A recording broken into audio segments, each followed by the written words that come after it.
Близится к финалу разработка мастер-планов Владикавказа и Грозного. Проходит международный конкурс по разработке мастер-плана, на основе которого мы создадим дорожную карту на ближайшие 20 лет. Чеченская республика успешно реализует проекты по созданию комфортной городской среды, в том числе и финансовой поддержки Дом РФ.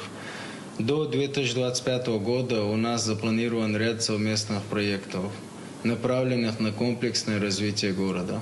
Как раз для развития больших городских проектов Дом РФ активно использует и инфраструктурные облигации. Этот механизм позволяет обеспечить всем необходимым новые микрорайоны и простимулировать ввод жилья.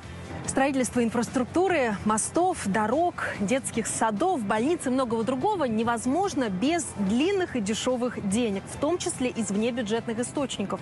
Инфраструктурные облигации как раз тот механизм, который позволяет привлекать займы с рынка капитала. В работе Дом РФ находится 90 проектов из 43 субъектов России. 42 проекта уже одобрены на сумму 138 миллиардов рублей. В настоящий момент в проработке в Дом РФ находится 6 проектов в регионах Северного Кавказа. Это и транспортные и дорожные проекты в Республике Дагестан, это сети водоснабжения в Ставропольском крае, а также это проект по строительству сетей теплоснабжения в Республике КЧР. В итоге на Северном Кавказе будут использованы практически все механизмы развития.